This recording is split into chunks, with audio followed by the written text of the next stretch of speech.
शुभकामना के साथ स्वागत है आपका तरुण डोभाल जी के उत्तराखंड प्रिपरेशन में। कल हमने लोअर पीसीएस का जो एडवर्टीजमेंट नोटिफिकेशन जारी हुआ उससे संबंधित कुछ जानकारी आपके बीच साझा की थी, तो आप जल्दी से जल्दी इस प्रतियोगितात्मक जो परीक्षा है इसके लिए अपीयर होंगे। 4 जनवरी इसकी लास्ट डेट है, तो आप टाइम इसको फिल करें, फॉर्म को आवेदन कर दें। चलो आगे बढ़ते हैं। लोअर पीसीएस का 2021 का प्रश्न पत्र का आप थोड़ा अध्ययन करते हैं तो एक एट अ ग्लांस हम देखेंगे कि किस तरह से वो क्वेश्चन पेपर आता है और उससे जो ऑप्शन है उन ऑप्शन में से कौन, एक तो हम अपने आप भी अंदाज लगाते, क्वेश्चन देखते हमें लगता है ये है, फिर यहाँ से हम कंफर्म करते तो लगता है कि बहुत अच्छा है, हाँ मेरा ये आंसर है, मेरी कितनी प्रिपरेशन है और किस लेवल का एग्ज़ाम बनने की एक संभावना रहती है, तो एक आउटलाइन हमें पता चल जाती है। तो आगे बढ़ते हैं। तो सामान्य अध्ययन एवं सामान्य बुद्धि परीक्षण का 150 मार्क्स का एक पेपर होगा जिसमें 150 प्रश्न होंगे। तो हम आज 2021 का प्रश्न पत्र है उससे संबंधित जानकारी साझा करते हैं। तो सामान्य अध्ययन के जो 100 प्रश्न हैं उनमें से पहला प्रश्न था 2021 का जो लोअर पीसीएस का एग्ज़ाम हुआ है, सेट सी का एग्जाम पेपर था। ये था पहला क्वेश्चन कि उत्तराखंड में निम्न में से किस स्थान पर प्राचीन शिलालेख मिले थे।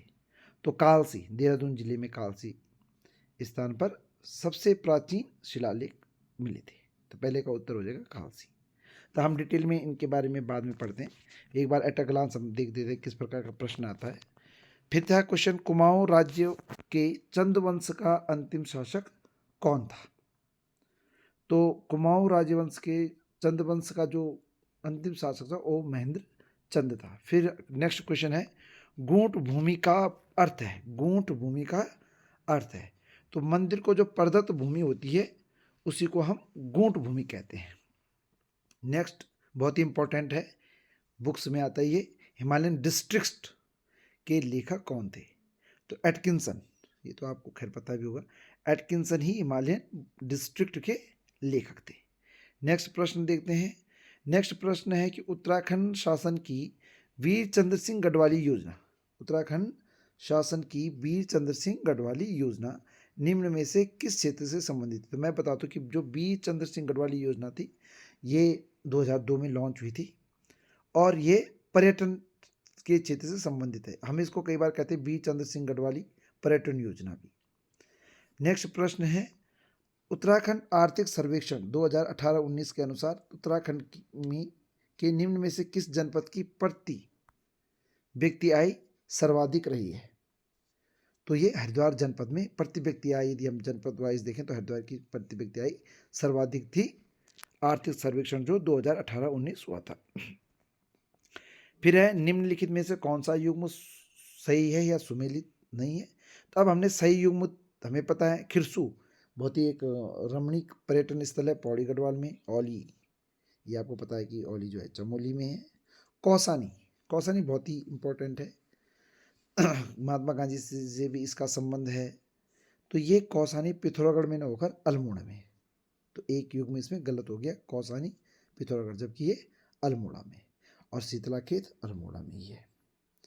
नेक्स्ट है कि यदि हम भौगोलिक क्षेत्रफल की दृष्टि से देखें तो उत्तराखंड राज्य भारतीय राज्यों में किस स्थान पर, यदि हम क्षेत्रफल की दृष्टि से देखें, क्योंकि हम जनसंख्या की दृष्टि से देख सकते हैं, बनने की दृष्टि से देखते हैं कि गठन की दृष्टि से उत्तराखंड कौन सा राज्य बना।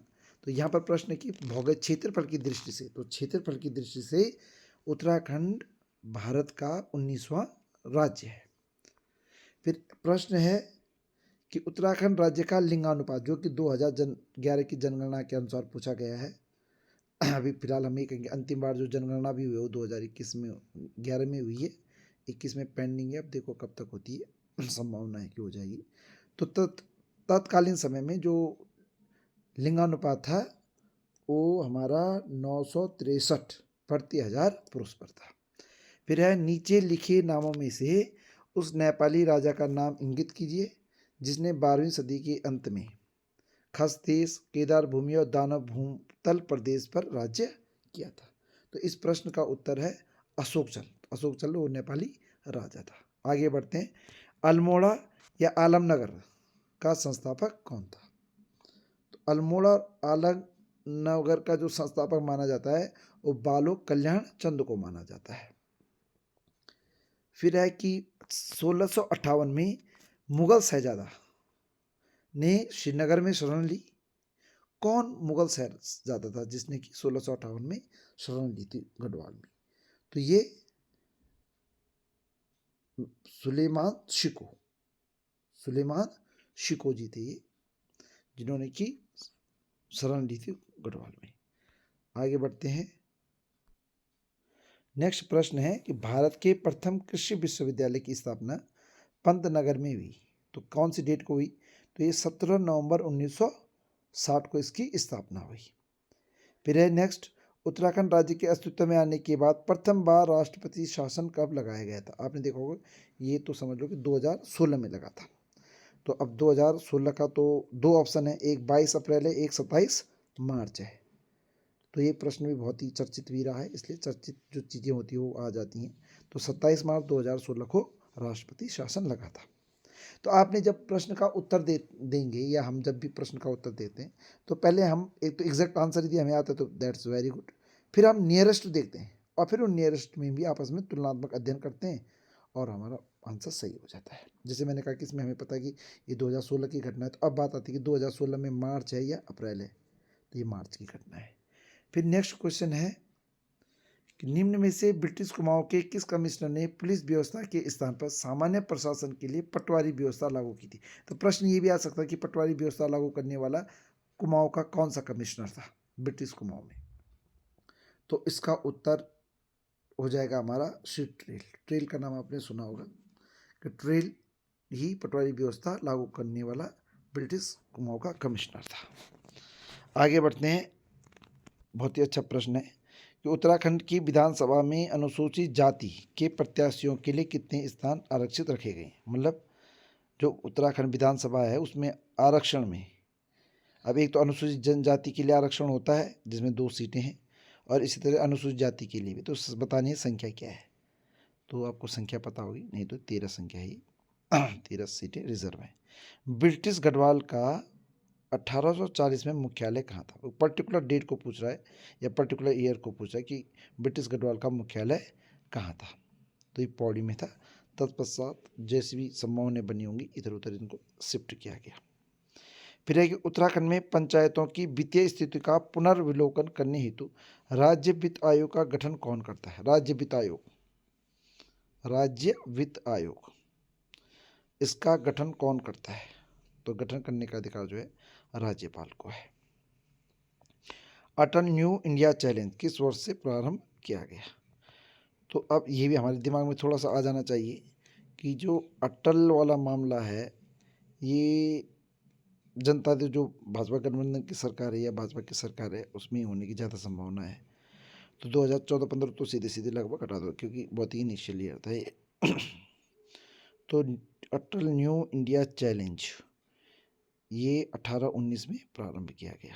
फिर है ग्रामीण एवं कृषि विकास समिति, उत्तराखंड के संदर्भ में पूछ रहे ग्रामीण एवं कृषि विकास समिति की स्थापना कहाँ की गई थी? तो इसका उत्तर है हल्द्वानी में। तो हल्द्वानी में ग्रामीण एवं कृषि विकास समिति की स्थापना की गई थी। फिर आता है कि नैनीताल में राजभवन की स्थापना किस वर्ष की गई? तो ये प्रश्न कई बार पूछा भी गया है कि राजभवन की, तो 1897 में नैनीताल में राजभवन की स्थापना की गई। इसका मतलब ये कौन सा टाइम था? ब्रिटिश इंडिया की बात हो रही है। फिर प्रश्न है कि कुमाऊं मंडल विकास निगम और गढ़वाल मंडल विकास निगम, कुमाऊं मंडल विकास निगम, गढ़वाल मंडल विकास निगम, इनकी स्थापना की गई है। इसका मतलब इन दोनों की एक ही तिथि होगी। अब ये जो एक ही तिथि है तो ये 1976 सबसे पहले दिमाग में आता है। जनरली प्रश्न कई बार रहता है कि 1976, तो 1976 वाले एक ही वर्ष है। तो सीधी सी बात है कि ये 31 मार्च 1976 को कुमाऊं मंडल विकास निगम और गढ़वाल मंडल विकास निगम की स्थापना की गई थी। आगे बढ़ते हैं। प्रश्न 23 है कि 2011 की जनगणना के अनुसार उत्तराखंड राज्य की कुल जनसंख्या में यदि हम अनुसूचित जाति का प्रतिशत देखें तो कितना है? तो यदि हम अध्ययन करते हैं, बारीक से अध्ययन करते हैं, तो तभी कुछ आंकड़े जो हैं, आंकड़ों का अध्ययन तो बहुत ही बारीकी से किया जाता है और जनसंख्या एक जनगणना के आंकड़े तो बहुत ही महत्वपूर्ण होते हैं, कहीं ना कहीं वो आंकड़े आते ही आते हैं। तो इस प्रश्न का जो है कि अनुसूचित जाति का प्रतिशत देखें तो 18.76% है। हम यदि 18% के आसपास माने तो तभी हमारा उत्तर मिल जाता है। चिपको आंदोलन कहाँ से शुरू हुआ था, बहुत ही इंपॉर्टेंट है। चिपको आंदोलन संबंधी महिलाएं गौरा देवी, उसके बाद उसको थोड़ा अपलिफ्ट करने में सुंदरलाल बोगड़ा जी हो गए, जोशी जी हो गए, जिनको कि रेमन मैक्स पुरस्कार भी मिला था। तो चिपको आंदोलन कहाँ से शुरू हुआ था? टिहरी, चमोली, उत्तरकाशी, अल्मोड़ा। तो आपने गौरा देवी, रैणी गांव, गोपेश्वर चमोली में, तो इसका मतलब चिपको आंदोलन कहाँ से शुरू हुआ था? चमोली से। फिर आता है कि उत्तराखंड में सर्वाधिक एवं न्यूनतम जनसंख्या वाली जनपद कौन? सर्वाधिक जनसंख्या और न्यूनतम जनसंख्या, तो हरिद्वार जिला सबसे अधिक जनसंख्या वाला जिला है। तो यहीं से प्रश्न का उत्तर मिल जा रहा है वैसे भी, क्योंकि हरिद्वार एक ही ऑप्शन है। तो सीधी सी बात है कि न्यूनतम जनसंख्या वाला कौन सा है? रुद्रप्रयाग। आगे बढ़ते हैं। बहुत ही इंपॉर्टेंट प्रश्न है खनिज पदार्थों से संबंधित कि झिरोली, ये बागेश्वर में, और चंडाक ये काफ़ी हाइट पे, पिथौरागढ़ जो शहर है उससे लगभग 2-3 किलोमीटर ऊपर है। बाई गॉड्स ग्रेस मैं यहाँ गया हूँ। तो यहाँ पर कौन सा खनिज मुख्य रूप से पाया जाता है? तो चंडाक मैग्नेसाइट पाया जाता है, तो इससे वो दोनों एक साथ दिए हुए, तो झिरोली में भी इसका मतलब मैग्नेसाइट मुख्य रूप से पाया जाता है। फिर आता है सगंध पादप केंद्र उत्तराखंड में किस स्थान पर स्थित है? सगंध पादप केंद्र किस स्थान पर स्थित है? तो 27वां क्वेश्चन है, ऑप्शन है भगवानपुर, रुद्रपुर, काशीपुर और सेलाकुई। तो इसका आंसर है सेलाकुई में। 2011 की जनगणना के अनुसार उत्तराखंड के किस जनपद में महिला साक्षरता न्यूनतम थी? मैंने कहा जनसंख्या के आंकड़े बहुत ही महत्वपूर्ण है, ये बिल्कुल आंकड़े वाइज भी, और आंकड़े वाइज नहीं हो तो अधिकतम, न्यूनतम साक्षरता, लिंगानुपात, आय, बहुत सारे आंकड़े ऐसे होते हैं।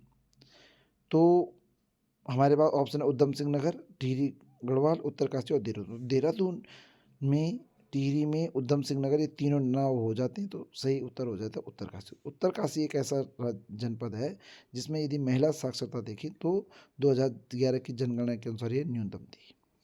आगे बढ़ते हैं। हिमालय के लिए उत्तराखंड आजीविका सुधार प्रोजेक्ट ULIPS प्रबंधित किया जाता है किसके द्वारा? उत्तराखंड ग्राम्य विकास समिति द्वारा, यही इसका उत्तर है। उत्तराखंड ग्राम्य विकास समिति द्वारा आजीविका प्रोजेक्ट तुमने सुना भी होगा, लाइवलीहुड प्रोजेक्ट। तो ये प्रोजेक्ट उत्तराखंड ग्राम्य विकास समिति द्वारा स्थापित किए जाते हैं या प्रबंधित किए जाते हैं। फिर है, अब कोड बताना है इसमें कि कौन सा बिल्कुल सही। अधिकतम क्षेत्रफल वाला जिला यहाँ दिया हुआ था देहरादून, न्यूनतम जिला क्षेत्रफल वाला जिला हरिद्वार, अधिकतम जनसंख्या वाला जिला उत्तरकाशी, अधिकतम साक्षरता वाला जिला और यहाँ चंपावत। अब आपने देखना कि सबसे पहले आ जाएगा कि अब तुम्हें कौन सी चीज़, जैसे न्यूनतम क्षेत्रफल वाला जिला यह है चंपावत, तो आप बी का 4 पकड़ लो। अब बी का यदि हम 4 पकड़ते तो एक ही ऑप्शन है, कौन सा? सी। तो सी में इसका मतलब क्या हो गया कि अधिकतम क्षेत्रफल वाला जिला हो गया उत्तरकाशी, न्यूनतम क्षेत्रफल वाला जिला हो गया चंपावत, अधिकतम जनसंख्या वाला जिला हो गया हरिद्वार, और अधिकतम साक्षरता वाला जिला हो गया देहरादून। तो इस तरह से भी कई बार हमारे उत्तर आने की संभावना हो जाती थी। हम 1-2 पॉइंट भी उसमें से पता है तो फिर बन जाता है, सिस्टम बन जाता है कि हम उत्तर के बिल्कुल नज़दीक पहुंच जाते हैं और एग्जैक्ट आंसर पे पहुंच जाते हैं। फिर नेक्स्ट प्रश्न है कि निम्नलिखित में से कौन सी मध्य उत्तराखंड राज्य सकल घरेलू उत्पाद, उत्तराखंड राज्य ग्रॉस डोमेस्टिक जो प्रोडक्ट के आकलन में 2019-20 के दौरान प्राथमिक क्षेत्र में सम्मिलित नहीं है? प्राथमिक क्षेत्र में क्या सम्मिलित नहीं है? पशुपालन, वानिकी एवं लट्ठा बनाना, खनन एवं उत्खनन। और ये जो सभी क्षेत्र हैं, ये सभी क्षेत्र किसमें है? प्राथमिक क्षेत्र में। पशुपालन ये जेनेटिक इंडस्ट्रीज में आ जाता है, आनुवांशिक इंडस्ट्री में आ जाता है, ये प्राथमिक क्षेत्र का ही एक भाग है। वानिकी एवं लट्ठा ये भी इसमें जेनेटिक्स में आ जाता है, और ये एक्सट्रैक्टिव में आ जाता है। तो मतलब ये तीनों ही प्राथमिक क्षेत्र के अंग हैं। प्राथमिक क्षेत्र 2 भागों में होता है, एक जेनेटिक और एक एक्सट्रैक्टिव। मतलब एक तो आनुवांशिकी हो गया और एक उत्खनन या हम खनन जो कहते हैं उससे संबंधित। अपकर्षण निष्कर्षण उद्योग, तो खनन और उत्खनन निष्कर्षण में आ जाता है, तो ये भी प्रारंभिक क्षेत्र का है। तो इनमें से कोई नहीं, तो मतलब तीनों ही प्राथमिक क्षेत्र के अंतर्गत इनको सम्मिलित किया जाता है। फिर आता है प्रश्न, उत्तराखंड सरकार द्वारा किस किसान प्रोत्साहन पेंशन योजना प्रारंभ की गई थी? उत्तराखंड सरकार द्वारा किसान प्रोत्साहन पेंशन योजना, तो ऑप्शन है 5 जून 2013, 15 अगस्त 2014। तो 15 अगस्त 2014 इसकी सही डेट है। इस समय जो है मुख्यमंत्री हरीश रावत जी थे। फिर आता है कि स्टॉकहोम में प्रथम बार पर्यावरण पर संगोष्ठी किस वर्ष प्रस्तावित की गई थी? इस प्रश्न का उत्तर है 1968 में। तो 1968 में प्रथम बार पर्यावरण पर संगोष्ठी स्टॉकहोम में प्रस्तावित की गई थी। नेक्स्ट पढ़ते हैं, उत्तराखंड राज्य में वनों के अंतर्गत क्षेत्रफल है। बहुत ही महत्वपूर्ण प्रश्न है कि वनों के अंतर्गत जो क्षेत्रफल है वो लगभग है हमारा 34,000 के आसपास, 34-35,000 के आसपास। तो 34-35,000 के आसपास ही पहुँचता है 34,651 वर्ग किलोमीटर। यदि नियरेस्ट भी हम आंकड़े ध्यान रखें तो फिर उसी रेंज में हम उनको कवर कर सकते हैं। आगे बढ़ते हैं दोस्तों। तो 35वां प्रश्न है लोअर पीसीएस का 2021 का, आसमान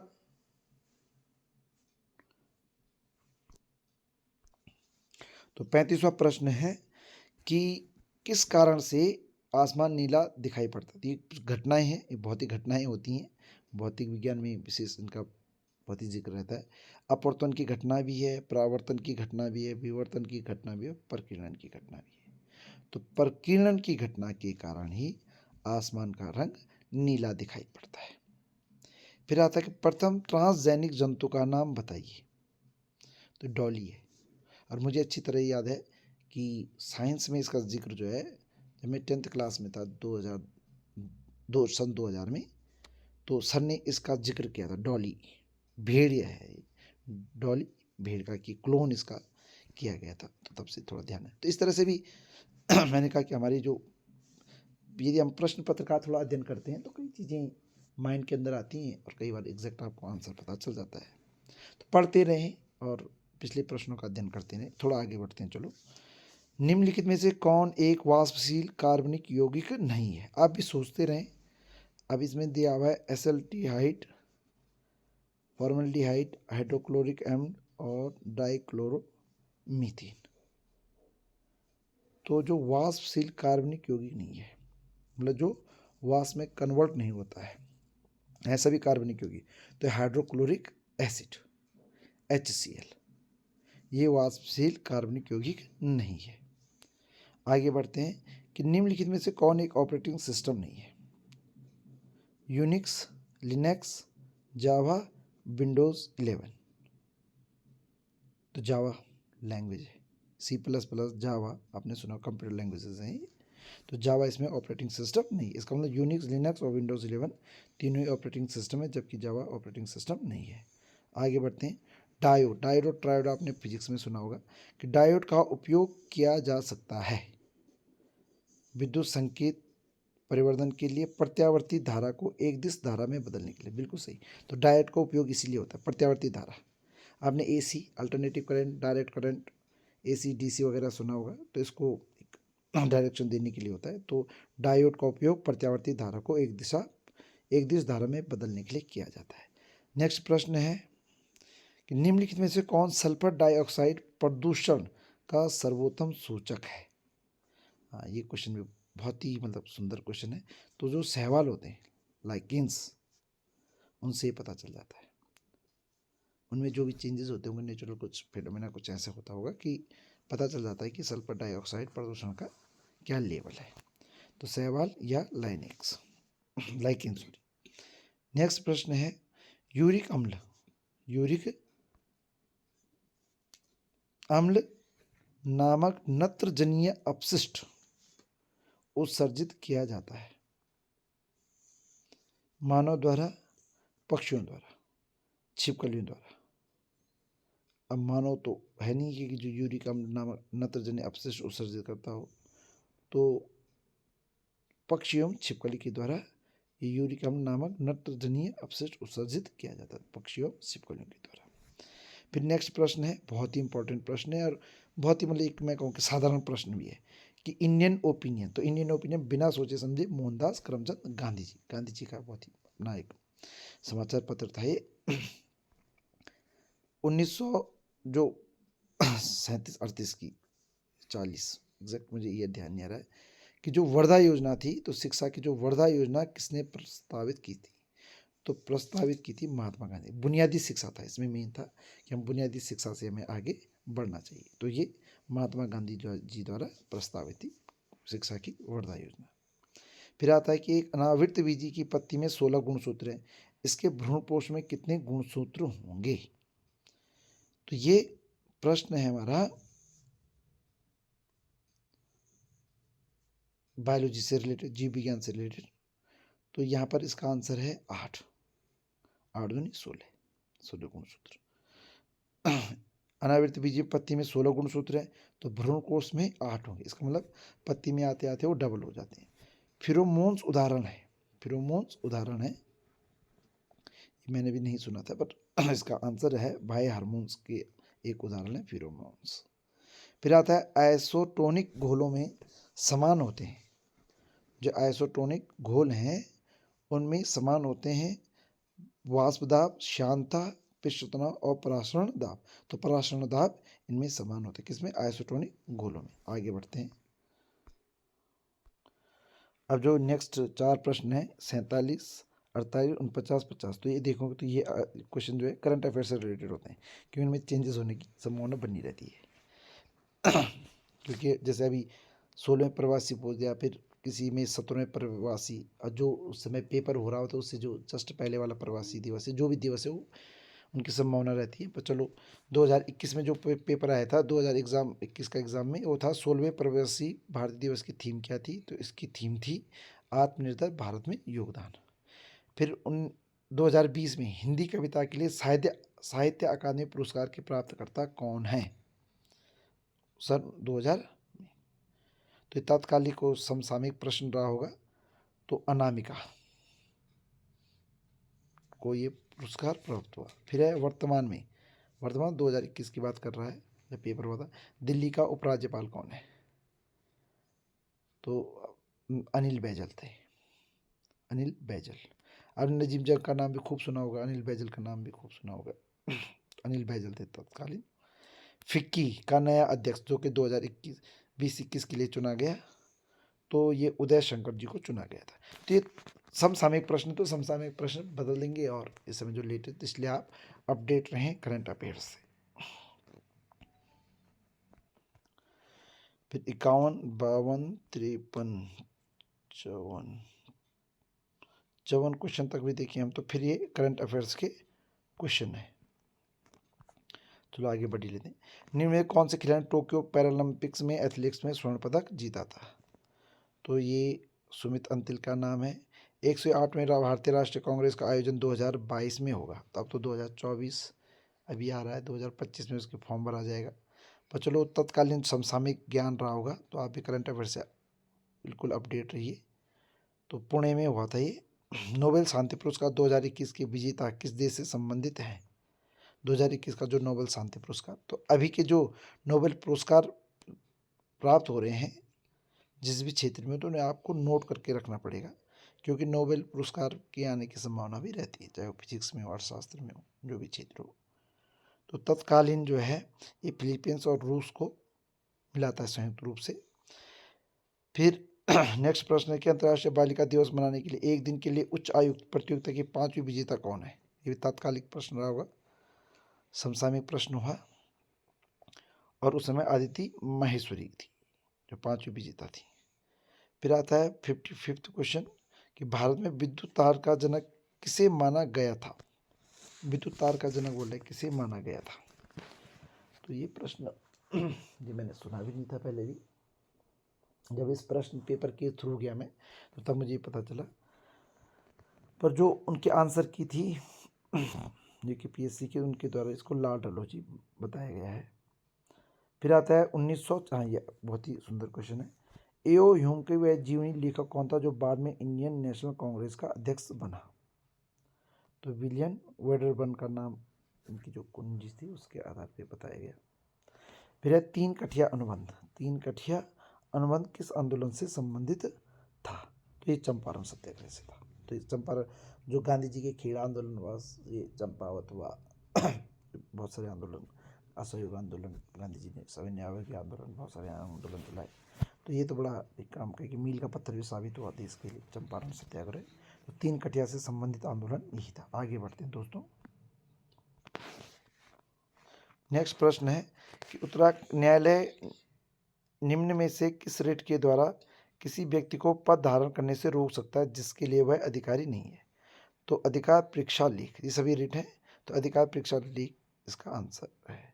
जिसके लिए वह अधिकारी नहीं है तो रेट होगी अधिकार परीक्षा लीक। फिर है निम्न में से कौन सी एक नियामक संस्था है? नियामक होता है जो रेगुलेटरी अथॉरिटीज होती है। तो राष्ट्रीय विकास परिषद, नेशनल डेवलपमेंट काउंसिल, राष्ट्रीय authority of India limited, joint stock company. SEBI का नाम आपने सुना होगा, security exchange board of India.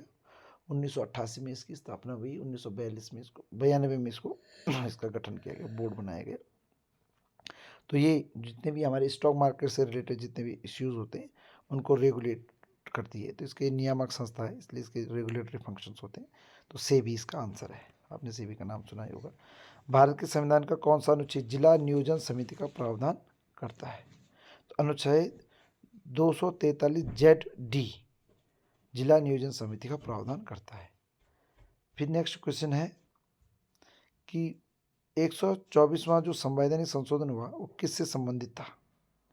124वां, तो ये EWS सुना होगा आपने, इकोनॉमिकली वीकर सेक्शन। तो उनके लिए रिजर्वेशन की बात की गई थी इसमें 124वें संवैधानिक संशोधन में। तो आर्थिक रूप से पिछड़े वर्गों के लिए आरक्षण, तो बहुत इंपॉर्टेंट प्रश्न है। फिर नेक्स्ट है कि किस संवैधानिक संशोधन द्वारा 12वीं अनुसूचित को भारतीय संविधान में सम्मिलित किया गया? ये प्रश्न कई बार पूछा गया। तो ये 74वां संवैधानिक संशोधन है। फिर आता है कि भारत का नियंत्रक एवं लेखा महालेखा परीक्षक अपना वार्षिक प्रतिवेदन प्रस्तुत करता है। ये प्रश्न भी कई परीक्षाओं में पूछा जाता है। तो जो भारत का नियंत्रक, जैसे कैग का आपने नाम सुना होगा, वित्तीय नियंत्रक का कार्य करता है ये। तो ये भारत के राष्ट्रपति को अपना वार्षिक प्रतिवेदन प्रस्तुत करता है। फिर GST परिषद का अध्यक्ष कौन होता है? GST goods and service tax जो काउंसिल है उसका अध्यक्ष होता है जो कैबिनेट मिनिस्टर होता है फाइनेंस के लिए, यूनियन मिनिस्टर फाइनेंस या फाइनेंस मिनिस्टर। तो GST goods and service tax council का अध्यक्ष होता है finance minister of government of India. फिर है नीति आयोग के सतत विकास लक्ष्य सूचकांक 2021 में किस भारतीय राज्य को सर्वोच्च स्थान मिला है? इसका मतलब ये तात्कालिक प्रश्न था और ये केरल को मिला था, ये सर्वोच्च स्थान मिला था सतत विकास लक्ष्य में। फिर आता है, ये भी फिर कंटेम्प्रेरी क्वेश्चन हो गया, समसामयिक था। दुनिया का सबसे ऊंचा थिएटर 2021 में शुरू किया गया, तो ये लद्दाख में। फिर है निम्न में से किसको भंग नहीं किया जा सकता? तो ये परमानेंट टाइप के क्वेश्चन है, किंतु समाप्त किया जा सकता है। भंग तो नहीं कर सकते हैं लेकिन समाप्त कर सकते हैं। तो राज्य विधान परिषद। तो हमारे यहाँ 7 या 8 या 9 राज्य ही हैं जहाँ पर राज्य विधान परिषद का भी इश्यू है और राज्य विधान परिषद अस्तित्व में। तो इसको भंग तो नहीं किया जा सकता लेकिन इसको समाप्त किया जा सकता है। आगे बढ़ते हैं दोस्तों। फिर है फसल वर्ष 2020-21 के लिए भारत में राष्ट्रीय स्तर पर खाद्यान्न उत्पादन लक्ष्य कितना रखा गया था? तो 301 मिलियन टन रखा गया था। फिर ये बहुत ही मतलब कुछ क्वेश्चन तो परमानेंट हैं तो उनका तो बिल्कुल ध्यान रखना पड़ेगा और कभी चीज़ें। खुले बाजार की क्रियाएं, ओपन मार्केट जो ऑपरेशंस होते हैं, ये कह रहे निम्न में से किस नीति की विशेषता है? तो ये मौद्रिक नीति की विशेषता है। इसको डिटेल में भी पढ़ लेंगे लेकिन अभी फिलहाल हमारा मेन फोकस है कि 2021 के पेपर को कवर करना। फिर आता है राष्ट्रीय खाद्य सुरक्षा मिशन कब शुरू किया? नेशनल फूड सिक्योरिटी मिशन कब शुरू किया गया? तो 2007-8 में शुरू किया गया था। तेंदुलकर परिविधि के आधार पर वर्ष 2011-12 के लिए भारत की गरीबी दर क्या थी? तो ये गरीबी दर थी 21.92%, मतलब 22% के आसपास, 22, 21, 20, तो मतलब नियरेस्ट आप देखोगे तो 21.92%। निम्न में से सर्वोत्तम श्रेणी का कोयला कौन सा है? ये प्रश्न भी बहुत बार पूछा जाता है। तो एंथ्रासाइट जो श्रेणी का कोयला है, ये सभी कोयले की श्रेणी है, तो जो एंथ्रासाइट है वो सबसे उत्तम क्वालिटी का कोयला माना जाता है, यह है, सॉरी माना जाता है, क्यों बोल रहा हूँ मैं। फिर आता है निम्न में से कपास की फसल के लिए कौन सी मिट्टी सर्वोत्तम है? लाल मिट्टी, काली मिट्टी, बलुई मिट्टी और जलोढ़ मिट्टी। तो काली मिट्टी कपास के उत्पादन के लिए सर्वाधिक उपयुक्त मानी जाती है, यह है। 2011 की जनसंख्या के आधार पर देखें तो भारत की जो साक्षरता की दर है 2011 के अनुसार तो 74.04% है। तो ये भी क्वेश्चन है, 2011 के बाद अभी जनगणना हुई नहीं है, तो आप उनके आंकड़े भी आपको बहुत ही तरीके से याद रखने होंगे। फिर आता है नेक्स्ट प्रश्न है, मुख्य केंद्रीय क्षेप पृथक करता है।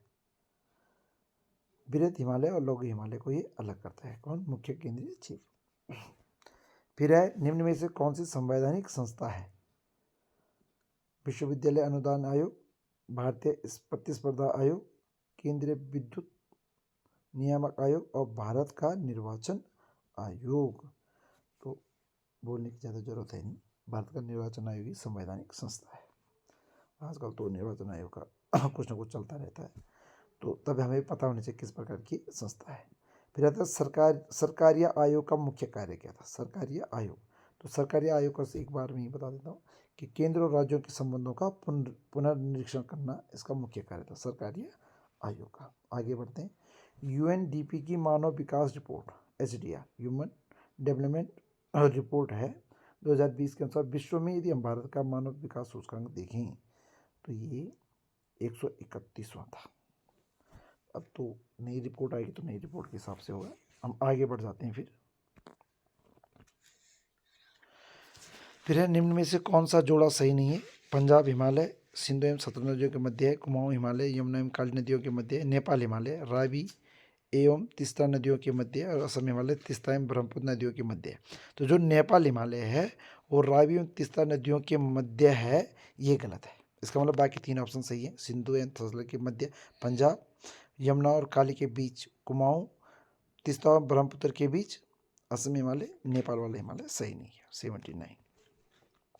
नेक्स्ट बढ़ते हैं, निम्न दर्रों को पश्चिम से पूर्व के क्रम में व्यवस्थित कीजिए। जोजिला दर्रा, सिपकीला दर्रा, मुंगिनला दर्रा, बोमडिला दर्रा और जेलेबला दर्रा। तो इन्हें पश्चिम से पूर्व के क्रम में फिर उन्होंने कूट दिए हुए हैं। तो एक जोजिला के बाद है सिपकीला दर्रा, सिपकीला दर्रा के बाद है मुलिंगला दर्रा और मुलिंगला दर्रा के बाद है जेलेपला दर्रा और जेलेपला दर्रा के बाद फिर बोमडिला है। आगे बढ़ते हैं, निम्न में से कौन सी दक्षिण भारत की सबसे ऊंची चोटी है? ये भी बहुत ही सुंदर प्रश्न है।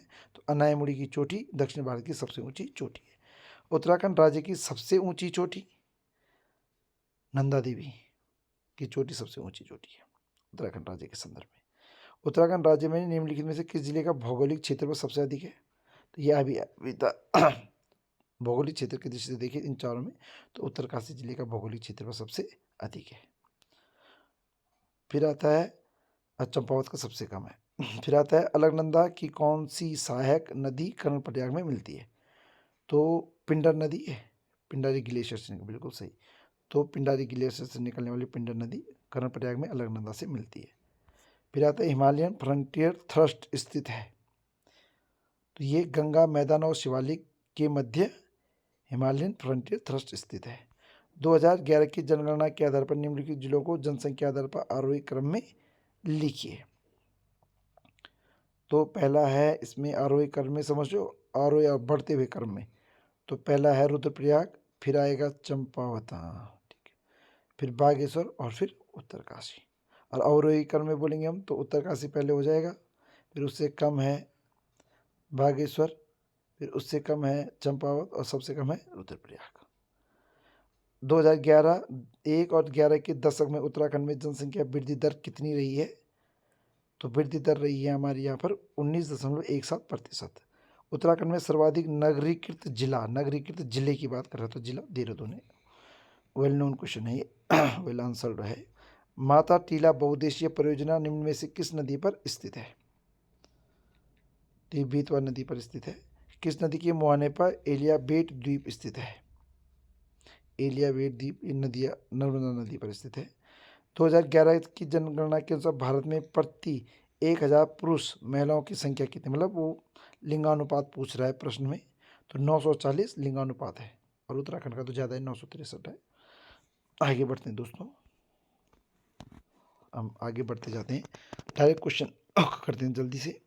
उत्तराखंड के जनमानस पर सर्वाधिक व्यापक प्रभाव किस संप्रदाय का है? तो उत्तराखंड का जो जनमानस है उस पर सबसे अधिक जो है वो शैव और शाक्त संप्रदाय का सबसे ज़्यादा प्रभाव है।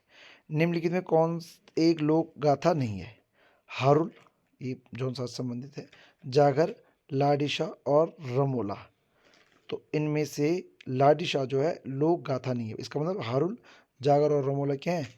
लोक गाथाएं हैं। फिर आता है निम्नलिखित में से किस जनपद में हिल यात्रा लोक नाट्य, बहुत ही सुंदर रमणीक होता है ये हिल यात्रा, ये पिथौरागढ़ में है, पिथौरागढ़ शहर में मनाया जाता है इसको हिल यात्रा। उत्तराखंड में निम्न स्थानों में कहाँ दुर्योधन और कर्ण की पूजा की जाती है? दुर्योधन की भी और कर्ण की भी। तो ऐसा नेटवाड़, नेटवाड़ आपने सुना होगा, ये मोरी नेटवाड़ ये उत्तरकाशी में है।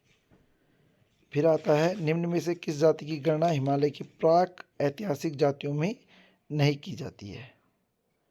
तो ये इस तरह का प्रश्न मैंने बहुत सुना तो नहीं था, पर जब हम इस प्रश्न पत्र के थ्रू आए तो तब जाना। तो इसका जो उत्तर कुंजी के अनुसार था वो था शक, इसका मतलब गंधर्व, यक्ष और किन्नर तो थी लेकिन शक नहीं थी। फिर तालेश्वर ताम्रपत्र, ये बहुत इंपॉर्टेंट है। तालेश्वर ताम्रपत्रों में किस राजवंश और राजधानी का पता चलता है? तो जो तालेश्वर ताम्रपत्र है उसमें पौरव वंश का पता चलता है और उनकी राजधानी ब्रह्मपुर का पता चलता है। नेक्स्ट क्वेश्चन है, जल्दी जल्दी पढ़ रहा हूँ मैं, ये तो आपको पता ही है कि ये देखना है कोट बनाने हैं। तो IMA देहरादून नो डाउट, तो देखो आप ए का 3 है कहीं, तो सीधे एक से ही पता चल रहा है, बी ऑप्शन। फूलों की घाटी चमोली, भेल BHEL ये हरिद्वार में, और पिंडारी ग्लेशियर बागेश्वर। पिंडारी ग्लेशियर कौन सी नदी निकलती? पिंडारी, जो कि कर्ण प्रयाग में अलकनंदा से मिलती है। नेक्स्ट है निम्नलिखित में ब्राह्मणों की कौन सी उपजाति स्थान के नाम पर आधारित नहीं है? जोशी, छिमवाल, कपोली, सनवाल। ये कह रहे कि जो जोशी उपजाति है वो स्थान के नाम से संबंधित नहीं है, मतलब ये स्थान है उन स्थान से ही इसका उद्भव हुआ है। लास्ट प्रश्न है सामान्य ज्ञान का कि निम्न में से कौन सी जनजाति उत्तराखंड से संबंधित नहीं है? तो जौनसारी, थारू, बुक्सा, तीनों है। जौनसारी है, थारू है, बुक्सा है, भोटिया और राजी, ये 5 मुख्य जनजातियाँ हैं। तो बेंगा नहीं है, तो बेंगा। तो दोस्तों मुझे उम्मीद है कि आज जो हमने पीसेस, जो लोअर पीसेस का जो 2021 का क्वेश्चन पेपर था उसको सॉल्व करने का प्रयास किया और अपने हिसाब से तो बेहतर जानकारी देने का प्रयास भी किया, और कल के अंक में इससे जो रिलेटेड जो एप्टीट्यूड वाला पोर्शन है उससे सॉल्व करने का प्रयास करेंगे। धन्यवाद, शुभकामनाओं सहित।